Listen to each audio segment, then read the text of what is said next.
Awesome. So we have about 55 people in right now, so we can kind of start and people can kind of just trickle in as we go on with the presentation. So welcome to the CASPer talk. My name is Maruf. I'm a second year medical student at McMaster. I did my undergrad at Western University in physiology.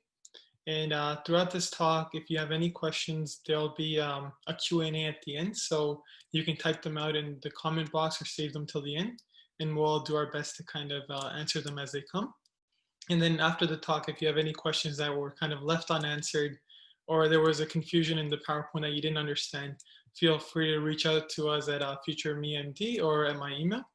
And then shameless plug for my Twitter. If you guys want to go follow, up to you guys, no pressure. Um, yeah, so let's talk about what the CASPer is. The CASPer is essentially an online assessment to see, it's basically an online format of the MMI in the sense that it's assessing if you can navigate ethical scenarios and reason out a decision that you make based on weighing the pros and cons and coming to a conclusion based on your thought process. It's about 90 minutes long with 12 stations, of which 8 are usually video based. So they'll have an ethical scenario playing in front of you. And at the end of that scenario, you'll be given 5 minutes to answer 3 questions. And of the 12 scenarios, 4 of them will actually be written. So they won't have any video associated with them. But these questions will be essentially assessing, how much you can talk about your own life experience in some cases. So for example, your strengths, your weaknesses, what makes you stand out, a difficult experience you've had, and things like that.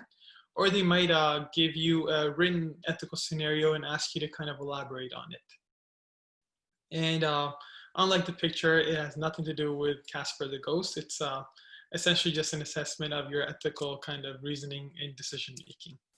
So with that being said, there's a lot of things you need to consider when you're kind of approaching this test. And this presentation will essentially kind of run through a few tips and tricks that I found useful when I was preparing for the CASPer. And just a full disclaimer that all of us think differently, we write differently, and so these are tips and tricks that worked for me. But the best piece of advice that I've gotten through my preparation was that you need to ask a lot of people what they did, and then you need to take all the tips that you've kind of gathered and formulate your own kind of list of what works for you best. So the first kind of tip or the trick that I kind of wanted to offer was it's very important to know your ethical principles. So the 4 big ones are autonomy, beneficence, non-maleficence, and justice. And initially, I was hoping to make this interactive in the sense that I'd ask you guys to kind of give me the answer. But considering there's 70 of you guys here, I don't know how feasible that would be. So I'm just going to quickly run through what each of them means and an easy way to kind of remember them. So when you think of autonomy is essentially respecting somebody's ability to make a decision for themselves. So it takes into account assessing if this person has the capacity to kind of think through or understand exactly what is being asked or what they're required to do, and then respecting their wishes even though it might be something you disagree with. And a lot of ethical scenarios in the CASPer will ask you to kind of go back to this principle and really reflect on it and, think about whether what the person is doing really is through their own choice, or are they being coerced, or, if they're doing something against what you believe is right, if you're okay with kind of, understanding their perspective or where they're coming from. The next principle is beneficence. So this is essentially, put into simple terms, looking out for the best interests of the people you're dealing with. So in CASPer, this would be, for example, somebody comes in and they're homeless and they're asking for a donation. Beneficence here would be, respecting wherever you're working and the principles that are kind of existent there, but also understanding that this is somebody that needs help and trying to find a solution to how you can kind of help them. The third principle would be non-maleficent. So this one essentially, I don't know how many of you guys watch kind of medical dramas and stuff like that, but this one encompasses doing no harm. So the sacred oath of not doing any harm. And it involves you kind of assessing any scenario, whether it's medical, whether it's non-medical, and analyzing it from a benefits versus harm kind of perspective, and then coming to a conclusion that would lead to an outcome that mitigates or minimizes the harm that could potentially happen in the particular circumstances. And finally, the last big principle to kind of keep in mind is justice. And justice essentially means making sure that you are essentially being fair and that you're being equitable. So, for example, if you have 6 apples and there's 6 people, realizing that it's fair for everybody to get 1 versus 1 person to get 4 and everybody else to split 2. That's just kind of a very simplistic example, but in any scenario you examine where you think there is a resource or something that could be fairly divided, or it's an issue of rights or something like that, you want to consider the principle of justice. So that's the first tip. And if you are not familiar with these kind of principles, there's a lot of online material that's available. Some of it a little controversial, some of it not. But if you do a quick Google search of ethical principles and related to whichever program you're applying to, I'm sure you can find a lot of material online. The next tip is start to develop a list of your experiences and organize them using the CANMED principles. So I said CANMED here because even if you're not applying to medical school, these principles really encompass what a lot of CASPer questions and what a lot of interview questions will be focused around. So, looking at your collaboration skills, your professionalism, how the type of scholarly activities you've participated in. And if you can start to formulate a list of your experiences and start to kind of group them into these different categories, the benefit to you will be that when any kind of scenario comes up, for example, they ask you to highlight an experience where you failed or you had a difficult encounter, you can quickly go back to your list of experiences and be able to pull something out that you can use as an answer. And like I mentioned, this exam it gives you 5 minutes to answer 3 questions. So it is a time crunch. And when you already have kind of a list formulated in your head, it makes things a lot easier when you have to recall and kind of apply your experiences and really showcase who you are and talk about it in a quick manner. And I'm sorry I'm not taking questions kind of throughout the presentation. What we're hoping to kind of do is do the initial set and then have 15 minutes at the end, and then we'll answer all the questions that are kind of coming up. So the third tip is, like I mentioned earlier, this exam is essentially a written version of the MMI. And so even if you can't find a lot of material to actually practice, during the CASPer exam, one thing that I found really helped me was looking up, just Googling MMI scenarios. And there's also a few posted on our website. And even if you don't want to type them, just saying out your answers out loud. Because when you do that, you can really start to formulate an answer by looking at the pros and the cons and coming up with a kind of a decision at the end. And so when you actually go to write the exam, it becomes a lot more easier for you to kind of navigate and put your ideas on paper. And if you're unfamiliar with kind of how the MMI works, or you want a kind of primer on how a good strategy to kind of approach it, a tool that I found really helpful was this YouTube channel called Course Grinder. So if you look them up, they have a video series on the MMI, and it helps you kind of navigate common MMI topics and how a good answer would kind of be formulated. So a strategy that's kind of been used by a lot of people is you want to begin by addressing what the big problem in the scenario is. Then you want to start talking about some of the pros and some of the cons associated with the presenting complaint or presenting kind of scenario. And then you want to use evidence or your opinion as well as some facts to support the direction you want to take. And then you want to conclude with a concluding sentence. And this applies for MMI as much as it does for CASPer. And so if you start to approach CASPer preparation this way, not only are you getting a lot of interview practice done for the next stages, but you're also really you're getting into the thought process of how you should be approaching these questions, which is, an opening sentence, highlighting what's going on, your kind of discussion, giving evidence for the direction you're going in, as well as understanding all the different viewpoints, and then coming to a conclusion at the end. So the fourth tip I wanted to offer was as much as the people say it's the content that matters and it's not really the speed, it's important to be good at typing, because this exam isn't testing your ability to really come up with an elaborate answer. It's testing your ability to answer a lot of questions in a very short period of time in a good manner. And so there's a lot of websites that are available online that can kind of help you improve your typing speed. The one that I was able to find was called typingtest.com.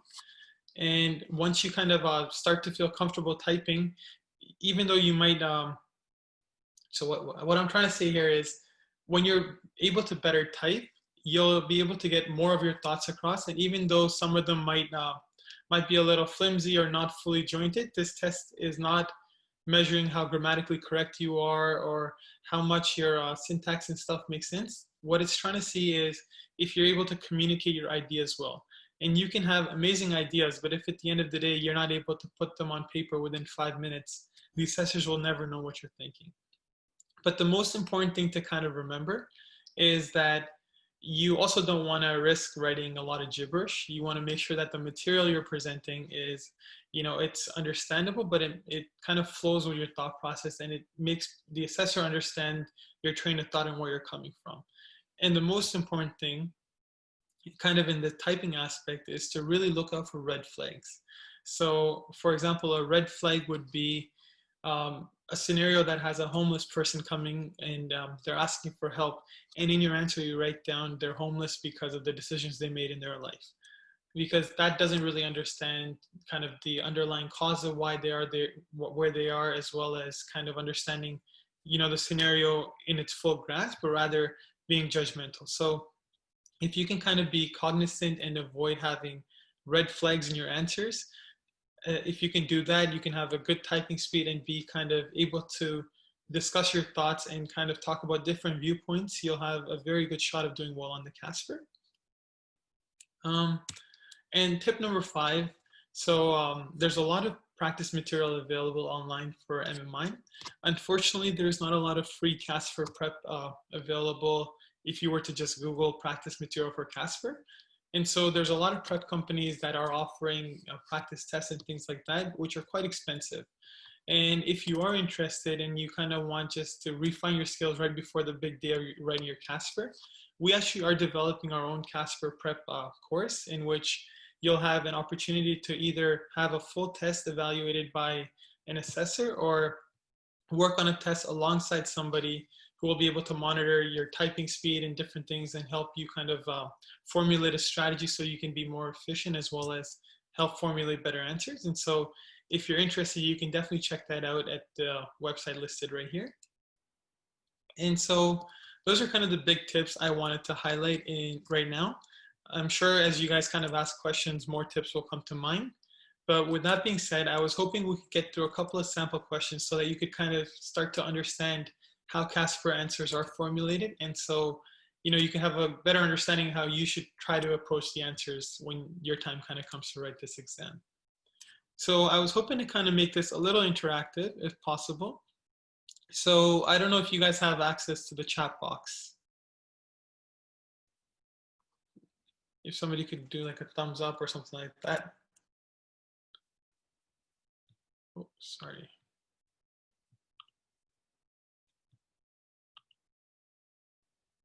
I'm just gonna leave this right. So just one second. I'm just trying to figure out how to open up the chat box so that what we could do is have. Hey guys, this is Leo. I'm just here for a bit of tech support. If you want, Maruf, there is a chat box in the bottom one. It says chat at the bottom, and then if everyone wants to kind of like send their responses to everybody, so kind of we can kind of like look at all the responses together, then you can say to. When you click on the chat box, it's to all panelists. If you switch it to all panelists and attendees, then everyone gets to see your responses. And then we can kind of share them. Or, I mean, you don't have to. You can just type for yourself and just send it to us. But if you want, we're going to have a bit of a group kind of activity here where you show your answers to everybody. Or you can just show it to us, whichever one you prefer. Perfect. Thank you so much, Leo. I just saw the chat box right now, so we should be good to go. So the first scenario is this one right here. So you are a physician on duty at the local ER, and a scruffy looking middle-aged man dressed in sweatpants and an old sweater walks in complaining of severe back pain. While taking a history, the man kept insisting that the only thing that helps his pain is a very strong painkiller. A nurse quietly tells you that this gentleman frequently visits the hospital and gets prescribed painkillers. So this would be a typical kind of scenario that would present on the CASPer. And then after this situation either plays out in video or it's presented in a Word document, you would have an opportunity to have 3 questions that you would need to answer within 5 minutes. So let's say the first question was, what is going through your mind right now? Based on the 5-minute mark, you should be spending close to 1.5 minutes answering each question so that you can get through kind of all of them. And so to make this a little interactive, what we'll do is I'll give you guys 1 minute and a bit and let you guys formulate your answer. And if you kind of feel comfortable sharing, you can always post in the chat box, no pressure to do so. And then I'll show you guys what a good answer would look like, and you can either compare on your own or look at everybody else's answers and see what other people are kind of thinking. So I'll give you guys about 1 minute and 15 seconds to just quickly answer this question.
Perfect. So thank you guys for answering, Neg, Wasim, Tala, and Jay and Zara.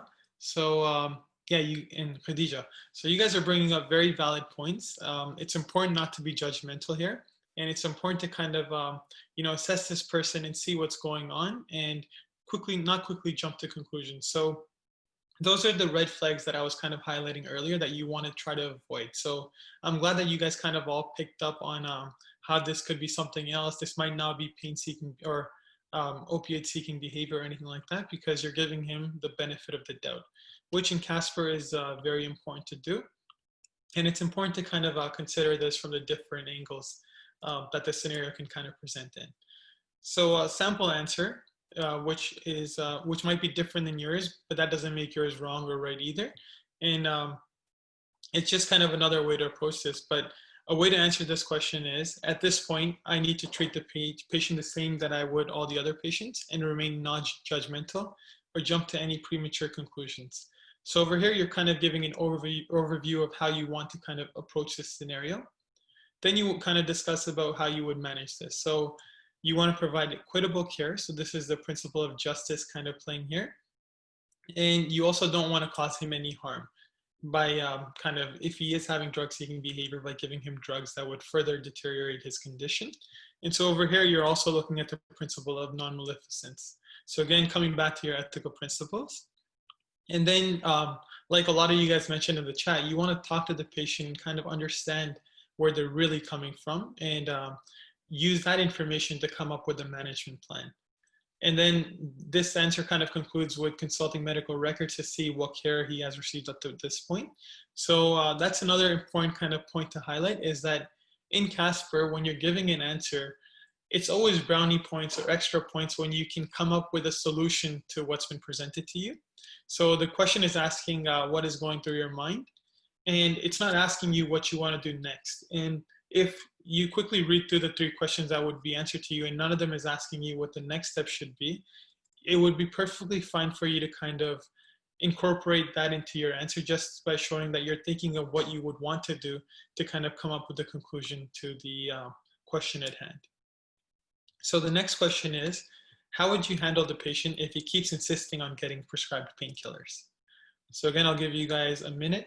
And even if you guys don't want to write full answers, maybe just like point forms of what you're thinking about or what you want to address would be perfect.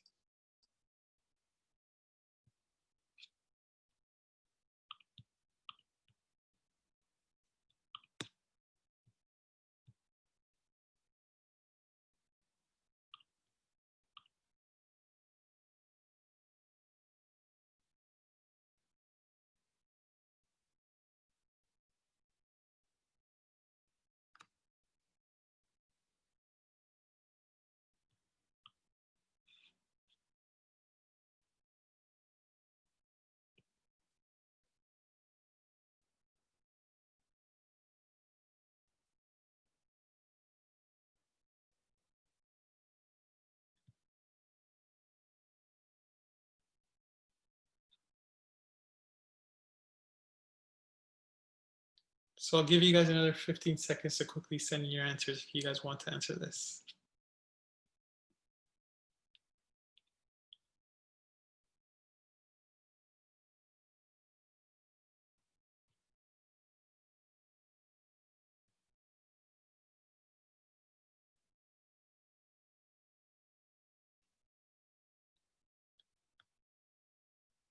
Perfect. So I'm loving the answers you guys are giving. And I think that's kind of how I would process scenario two. So for example, thinking of alternative ways to kind of address his pain, considering he's kind of a frequent visitor, understanding why he continues to come back. Maybe it's not related to this kind of medication seeking behavior, but it's an underlying condition that we might have missed or something like that. And so trying to again give the person the benefit of the doubt and really try to think about scenarios from all different angles is very important here. And a lot of you, I think somebody mentioned physiotherapy, and that's an amazing option too. So just providing alternatives is kind of what'll help separate your answer from somebody else's, is the amount of creativity you can use to kind of help answer the question that's being presented. So a potential answer for this question is right here. So again, this is a challenging position to be in because you don't want to do any harm, and you want to ensure that this person is safe, and you want to give them medications that'll help them, right? And like a lot of you guys mentioned, we don't know at this moment if this patient really needs painkillers or if it's an underlying addiction. And so an important thing to always consider, especially when you're interacting with customers in your scenarios or patients, is to potentially talk about rapport building and how important it is to make the person in front of you feel comfortable, and not to say things that would kind of break that relationship that you can develop with the person you're interacting with. So over here, you wouldn't want to lose a rapport that you've built. And so somebody mentioned physio. Another option is giving them non-narcotic pain relievers for the patient while discussing other options and potential addiction support. And sorry, oops. And the last point here was you do not want to send this patient home if they are continuously, you feel, going to be coming back for the same concern, because that means you haven't addressed the condition. And so again, coming up with a plan of how you want to follow up or what you want to do next it's what's going to help you take your answer from being kind of an average answer to being one that really stands out, because the assessor can see that you're thinking of next steps. You're trying to really you're trying to understand this scenario but solve it in the best possible way possible. Yeah. Awesome. So the next scenario is you work at a retail store and a customer wants to return an item for an $80 cash refund without a receipt, which is against the store policy. She pleads her case, explaining that she needs the money for her child's prescription. Your manager is unavailable. So as the most experienced employee, you must advise the younger salesperson and make the final decision. So again, I'll give you guys about a minute to think of an answer, and feel free to answer with just point forms or whatever you guys would like. But the first question is, assume you advise a newer employee not to give the refund, but she does anyway. Do you report this to your supervisor? Why or why not?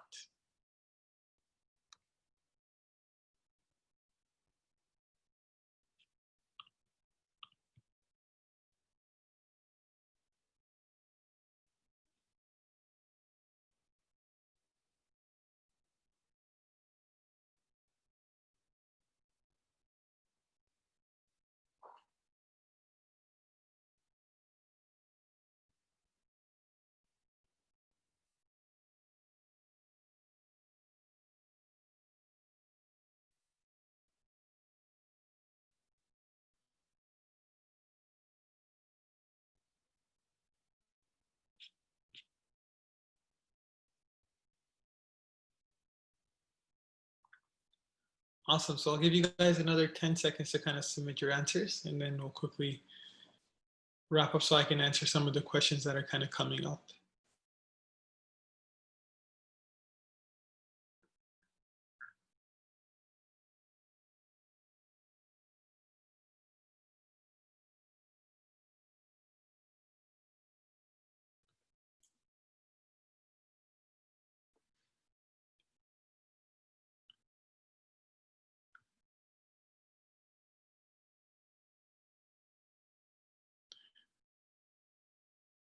So really good answer, Lisa. So yeah, you want to always make sure that you're giving everybody an opportunity to explain themselves, and you want to always have a conversation with the person first.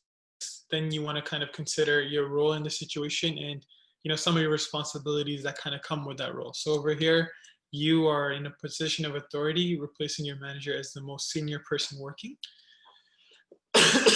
And it's important for you to also understand that not only do you have to look out for the interest of this newer employee, but you also have to look out for the interest of the store and the person that's kind of entrusted you with this responsibility as kind of substitute manager or substitute kind of decision maker in this scenario.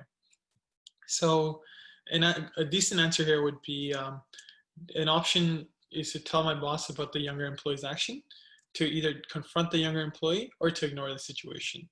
So again, the first sentence here is really kind of addressing or outlining what the different strategies are to address this prompt, which is kind of your opening statement. And then you kind of go into explaining what this scenario really encompasses. So when you're working with colleagues, for example, like some of the answers mentioned, you want to talk to the offending party first, as this is a good idea. But in this particular scenario, the employee actually had a discussion with you and decided to go against what you had advised them. So they've already kind of broken that level of trust, and you're in a kind of a position of authority. So this isn't the right answer, because CASPer doesn't really always have a right answer. But whatever kind of direction you take, it's important to be able to defend it. And so in this case, the direction taken was, because you had already made your stance at the younger employee, it's important for you to respect your place of employment and your contract that you've kind of signed. And in this scenario, the answer would be, the way this question is answered, the answer is that this person should report them, because if you don't report them, you breach the rules. But alternatively, like I mentioned, there's no right answer in CASPer. And so if you had decided, you don't want to report them and the employee made an honest mistake, as long as you can kind of elaborate on that, talk about how you would kind of make sure that a fair kind of conclusion is come up with, your answer would be equally valid. It's just important that whatever stance you take in the CASPer, that you're really able to defend it, and that it's backed by kind of solutions and reasoning to why you came up with your answer. I do have one more question that I wanted to kind of get through, but noticing that the time is 3 o'clock, I was kind of thinking that it might be more useful for all of you guys to have an opportunity to ask your specific questions, and then I can kind of run through those, if that's cool with everyone.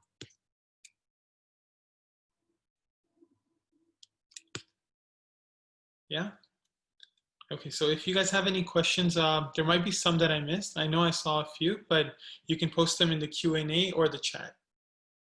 And yeah, Ria, I definitely can. So the second question was, if you were asked to establish a policy for a new store around refunds, what aspect would you take into consideration? And the answer here was, you would want to mediate situations like this, and you want to avoid further kind of similar incidences from taking place. So you're kind of addressing, future planning and making sure that this mistake doesn't come up again. And then taking into account the relative leadership. So you would consult with your supervisor and discuss circumstances which would justify kind of overriding the return policy. So an incident like this doesn't happen again, or if it does, that it's within guidelines. And then the next, kind of taking it to the next step, would be offering a solution. So maybe requiring people to use credit cards for large purchases so that everything could be tracked and there was more transparency in the system. So that's kind of one answer. But again, any answer you take, as long as you can really defend it, you should not have a problem. Okay, so let's get to some of the questions. So the first one was, would you want to name drop the ethical principles during CASPer? And I think this is, you have to do this being kind of cognizant of your writing style and the way you're kind of approaching your answer.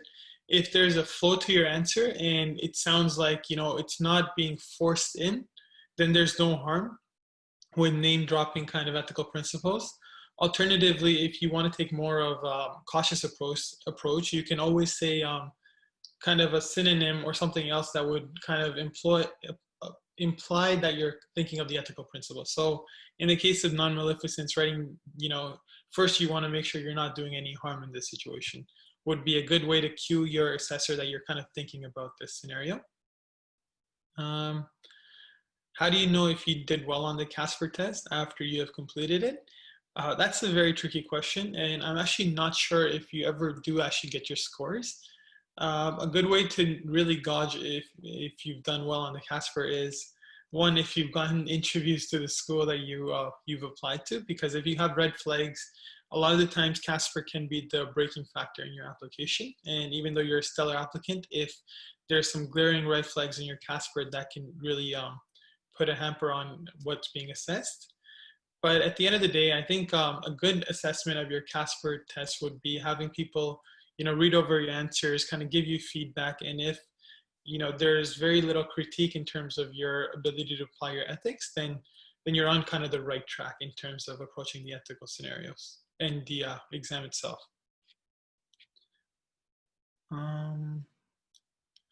What resources did I use to practice? I think I used a lot of kind of online resources. So I watched a lot of YouTube videos. I looked at MMI questions, and really I would take the MMI question and write up an answer for it on paper, just to make sure I had the typing speed and I was kind of able to get across what I hoped to do when I actually did attempt to test.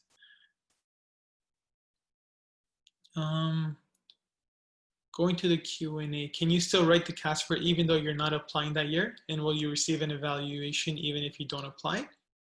So for this question, the CASPer resets every year. So every year you apply to a new program or even the same program, you have to write a new CASPer exam.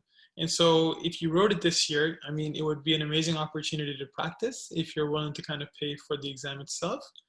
But your scores would not be saved for your next application cycle, and you would have to write again. Next question. So is there a risk of answering in a cookie cutter manner? In other words, is it not a problem to have the same answer as someone else? So good question.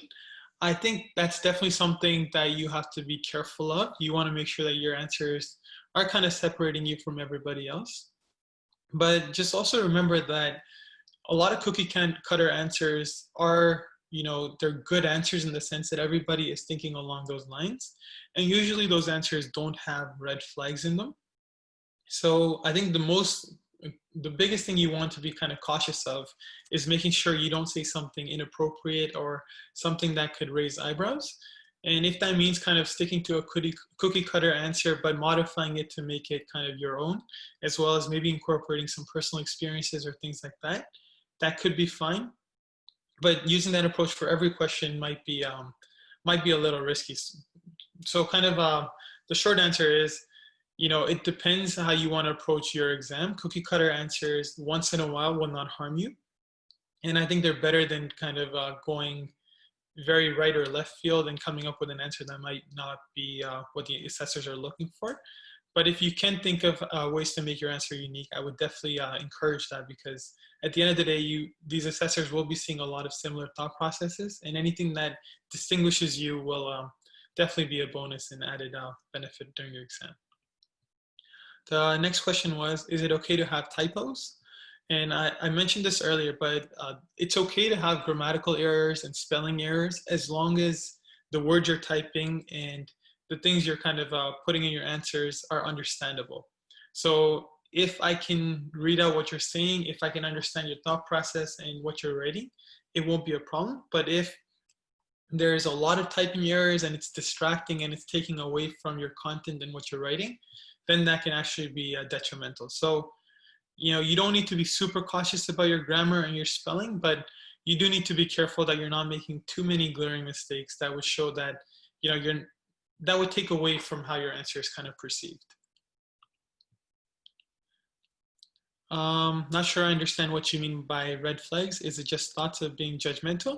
So when I say red flags, I mean things that you would normally not expect of somebody entering, or things that you would normally assume to not be ethical would be red flags. So, maybe not respecting somebody's autonomy, or maybe, not thinking of best case, or not thinking of kind of the best interests of someone, or, being very judgmental. Anything that you would in your personal life, for example, find to be,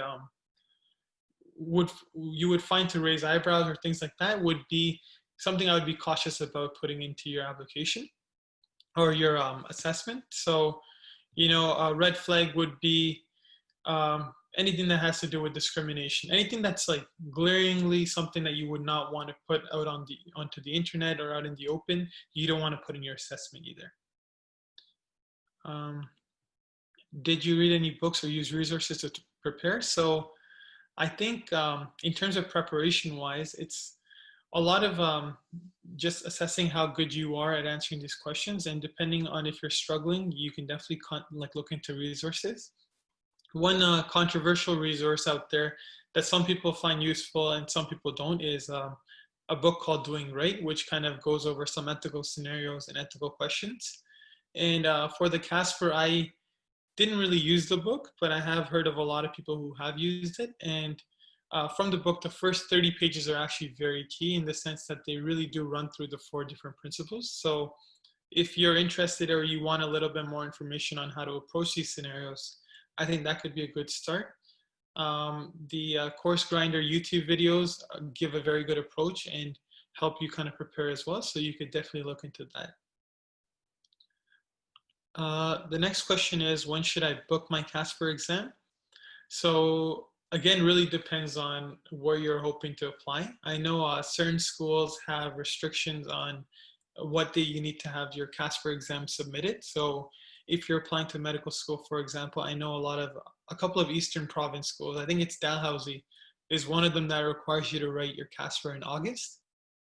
But if your school doesn't have any restrictions, I know that there are numerous kind of dates that you can write this exam. And so whenever you kind of feel most comfortable and you feel like you could do a good job, you can write it. There is no benefit or downside to writing this exam earlier or later, as long as you do it in the application year that you're applying in.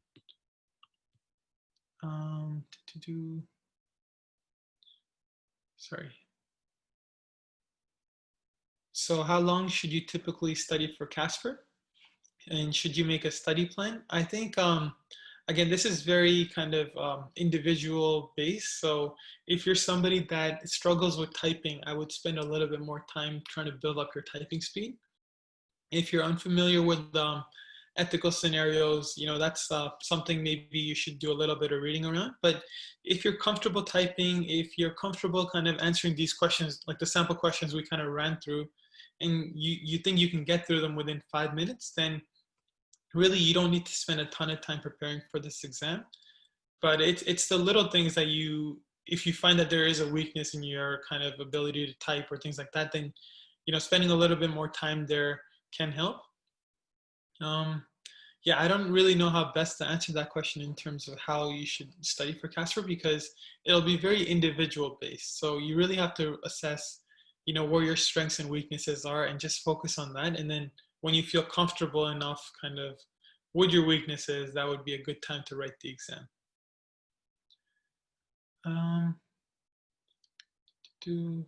So I think I answered the next question about if we are preparing for the MCAT now, when should I start? If we have to start the CASPer. So yeah, again, in terms of your question about studying for the CASPer with the MCAT, I don't think the CASPer has to be a fully devoted study type of assessment. I think just really figuring out where your strengths are and where your weaknesses are, and slowly working away at your weaknesses is all kind of the prep you need. And again, just making sure, maybe you're in the bathroom and you just quickly pull up an MMI question and try to answer in front of a mirror, just to make sure that you have a good train of thought and you're able to kind of formulate your answers.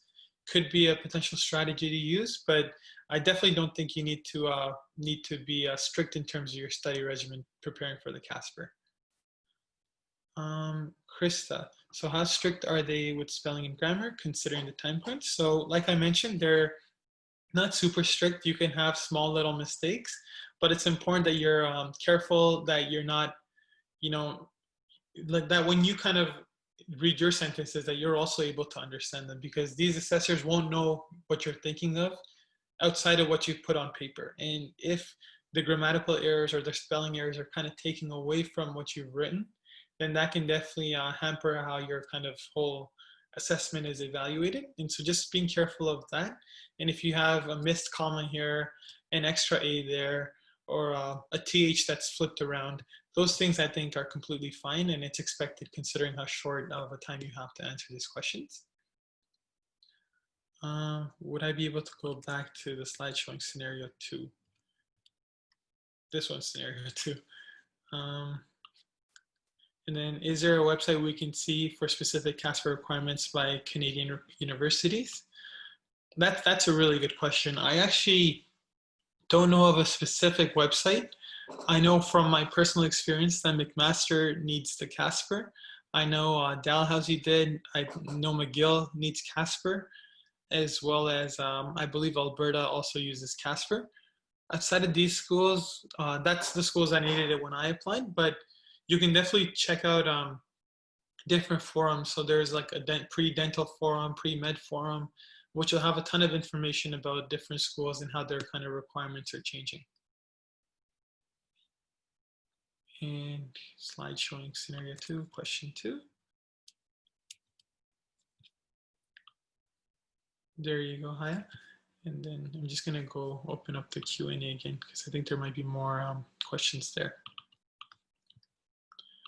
So do you know what Ottawa medical schools look for in an applicant? So I think that's a little different than CASPer. They have an MCAT requirement as well as a GPA requirement is what they're looking at. And then if we have time at the end, I might be able to try to help answer that question, but I'm going to try to touch on the CASPer ones first.